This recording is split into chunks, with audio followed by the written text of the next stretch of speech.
accordé le privilège, prêter longue vie, santé et assez de souffle pour assister à cet événement. Nous voilà à nouveau réunis en ce début d'année 2024 pour sacrifier à l'éminence cérémoniale qui marque l'ouverture de l'année académique du Centre des hautes études de défense et de sécurité. Notre cérémonie de ce matin se tient sous les assauts de vent apparemment contraires, mais bénéfiques, car témoin de la vitalité des institutions étatiques, je veux nommer la rentrée solennelle des cours et tribunaux. Nous venons de ranger les oripeaux a été assurément riche en événements dans la vie du chef. En effet, elle a coïncidé avec la célébration de la décennie d'existence du centre, ponctuée par l'organisation d'un certain nombre de manifestations de divers ordres. Monsieur le directeur de cabinet de Monsieur le ministre des Forces armées, Monsieur le général de brigade aérienne représentant le chef d'état-major général des armées, c'est le lieu de témoigner notre gratitude à tous ces scribes inconnus de l'état-major général des armées qui, sans désemparer et parfois sans aucune idée de la portée des propositions contenues dans leur fiche, ont conçu ce bel outil de réflexion et de formation de niveau stratégique qu'est le CHEPS. 10 ans dans la vie d'une institution, cela pourrait être assimilé à une goutte d'eau dans la mer. Toutefois, une goutte d'eau, tout autant que le battement d'ailes d'un papillon en Amazonie, peuvent aboutir à des résultats.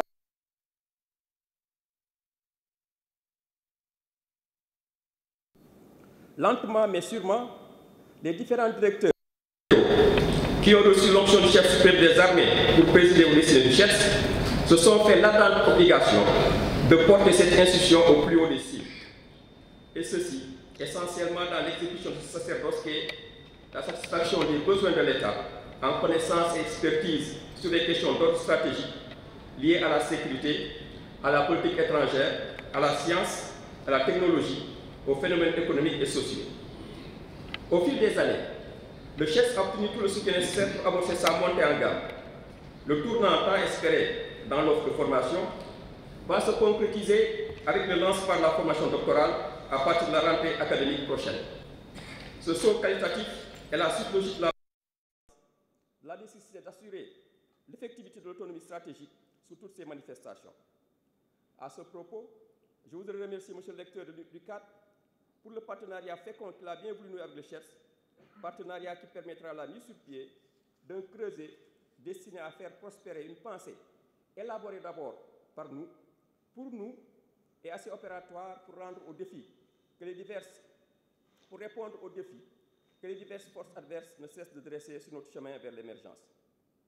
Monsieur le directeur de cabinet de Monsieur le ministre des Forces armées, distingués invités, Mesdames et Messieurs les auditeurs de la promotion 2022-2023, au moment où vous vous apprêtez à recevoir les parchemins largement mérités, après une année de dur labeur au chef, j'implore votre indulgence pour me consacrer à une dernière leçon magistrale.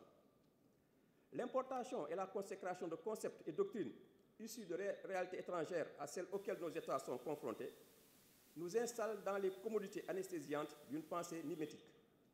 Aussi, dans ce tournant historique où, à l'échelle mondiale, les certitudes ont déserté toutes les officines, même celles des spin doctors les plus courus, affirmer que l'heure est venue d'asseoir la prééminence d'une pensée endogène semble superfétatoire.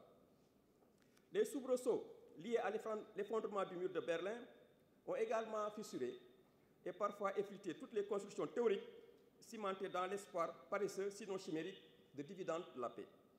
En effet, jamais par le passé, les particularismes, les singularités, de même que les diverses exceptions du concept de souveraineté, n'ont autant été invoquées et mises en exergue sur tous les tons. Sur ce point, mesdames et messieurs les auditeurs, le parcours académique que vous avez suivi au sein du CHEPS, avant de décrocher vos parchemins, vous a certainement fourni d'édifiantes illustrations. La question lancinante qui reste suspendue sur vos têtes d'anciens potaches et futurs acteurs dans le domaine des études stratégiques consiste à savoir jusqu'où vous êtes prêts à vous engager à apporter votre pierre à la construction de cette autonomie stratégique. Il est compréhensible qu'il y ait quelques préventions contre l'appellation d'experts qui pourrait égratigner le sentiment d'humilité des uns ou des autres. Toutefois, en votre qualité de citoyen éclairé, c'est-à-dire être prêt à assumer ou à réagir aux sollicitations portant sur le domaine de la défense et de la sécurité. Donc nous nous retrouvons tous avec l'obligation d'apporter notre contribution à la sécurité de notre pays, le Sénégal. Monsieur le directeur de cabinet de Monsieur le ministre des Forces armées, distingués invités, Mesdames et Messieurs les auditeurs de la promotion 2023-2024, bientôt viendra votre tour de prétendre à une cérémonie identique qui couronnera les efforts déployés pour acquérir ou consolider les rudiments relatifs aux grilles d'analyse, de réflexion et d'action sur un univers non pas en expansion, mais en constante recomposition. Il faut reconnaître que vous entamez cette année académique avec un atout dans votre manche, la diversité de vos parcours respectifs, synonymes d'enrichissement, d'ouverture et d'élargissement qui vous prémuniront des raccourcis auxquels conduisent des gourous et influenceurs omniprésents sur les réseaux sociaux. Les défis qui ponctueront cette année académique nécessitent de votre part d'abord de la curiosité, de l'esprit critique et des prédispositions permettant de franchir le Rubicon des modèles quelquefois surannés de doctrines polémiques ou connotées. Mieux, il est attendu de votre part l'adoption d'une démarche intellectuelle agile, souple, flexible et globale, d'aucuns diraient systémique, dans l'appréhension des problématiques relatives à la défense et la sécurité de nos États. Car les sujets d'inquiétude prolifèrent au quotidien, qu'il s'agisse de la multiplicité, du caractère hybride et complexe des sources d'instabilité, de conflictualité. Et les réponses qu'il faut leur apporter supposent beaucoup d'audace intellectuelle et d'imagination. S'il y a une constante dans ce tremblement incessant de nos certitudes, c'est la volonté du CHETS de vous accompagner pour un déroulement aussi parfait que possible de votre cursus. Ainsi, le CHETS s'engage à mettre à votre disposition les ressources humaines les plus pointues pour vous accompagner dans votre quête de connaissances. Au surplus, je voudrais signaler l'initiative que le CHETS entend mettre en œuvre pour encourager et stimuler la réflexion et la production des auditeurs à travers l'institution d'un prix qui récompensera le meilleur mémoire. Donc, à vos plumes, chers auditeurs. Monsieur le directeur de cabinet de Monsieur le ministre des Forces armées, distingués invités, Mesdames et Messieurs, permettez-moi de m'adresser au professeur Mamoudou Badji, recteur de l'université Assane Seck de Ziguinchor, auquel incombe cette année l'insigne honneur de nous entretenir, dans le cadre de la leçon inaugurale, de ses réflexions sur le thème « Les réponses diplomatiques aux menaces sécuritaires dans le Sahel ».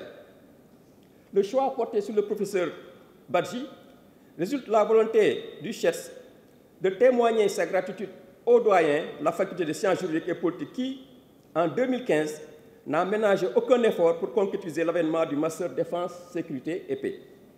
Il nous faut frotter nos intelligences à nos propres ronces. À ce propos, je ne doute point que le professeur Badji nous édifiera sur la complexité des menaces sécuritaires dans le Sahel et les réponses diplomatiques parfois brinque-ballantes, avec la circonstance atténuante que les efforts diplomatiques, par leur caractère souterrain et discret, ne sont pas toujours appréciés à leur juste valeur. Monsieur le recteur, cher professeur Mamoudou Badji, je subordonne le dilemme qui doit être le vôtre quand il s'agit de disserter de manifestations aussi complexes que les menaces sécuritaires dans le Sahel, sous l'angle des interventions diplomatiques. En effet, c'est une gageure que de vouloir esquisser les réponses, fussent-elles diplomatiques, à des phénomènes évanescents, protéiformes et en constante évolution. Pour preuve, l'infestation du monde cybernétique, avec son lot de désinformation et de manipulation, démontre cette ubiquité et ce sens de l'adaptation dont font montre ces entités violentes face à la rigidité du corset qui enserre les initiatives ou réactions probables des administrations étatiques. Sans doute, votre intervention permettra de nous conforter face à cette question qui nous taraude. Comment calibrer les réponses diplomatiques, à défaut d'anticiper à titre préventif à l'imagination débordante des fauteurs d'instabilité? Au cours de sa leçon inaugurale l'année passée, à pareille époque, votre prédécesseur sur cette estrade, le professeur Abdoulaye Cissé, ancien recteur de l'université de Bambey, nous entretenait de la nécessité d'adopter une approche systémique pour examiner les réponses aux défis sécuritaires auxquels le Sahel est confronté. La transition avec le thème de cette année devient évidente, en ce que la diplomatie est conçue comme l'art d'user du concentré des mesures politiques, philosophiques, économiques, sociales, technologiques, mobilisées pour atteindre un objectif assigné. Le CHETS est conscient qu'en vous cantonnant aux réponses diplomatiques, il a réduit de manière involontaire votre marge de manœuvre. En effet, Évoquer une réponse diplomatique à une menace sécuritaire repose sur le postulat d'une prédisposition au dialogue de la part de toutes les parties prenantes. Comment le diplomate pourrait être audible et convaincant devant le détenteur d'une arme, résolu à en user pour atteindre ses objectifs, ou le hacker persuadé de faire œuvre utile en consacrant toutes ses ressources intellectuelles au projet de déstabilisation d'infrastructures vitales d'un État? Quels sont les choix ou alternatives que la diplomatie pourrait offrir à ces fauteurs de troubles? Autant de questions, professeur, je pense, qui vous mettront un petit peu le pied à l'étrier. Aussi, en tentant de profiter de vos lumières, me permettriez-vous, cher professeur, de vous inviter à faire vôtre cette liberté de pensée qui est le marqueur le plus important du monde intellectuel et également sa richesse. Monsieur le directeur de cabinet de Monsieur le ministre des Forces armées, chers auditeurs des promotions 2022-2023 et 2023-2024 du Centre de hautes études de défense et de sécurité, je souhaitais conclure mon propos par vous souhaiter, à vous et à vos proches, une bonne et heureuse année 2024. Daigne Dieu le Père Tout-Puissant nous accorder la santé nécessaire à toute entreprise, la paix en tant que fondement majeur de toute survie sociale, la concorde familiale et l'épanouissement dans toutes nos entreprises. Je vous remercie de votre aimable attention.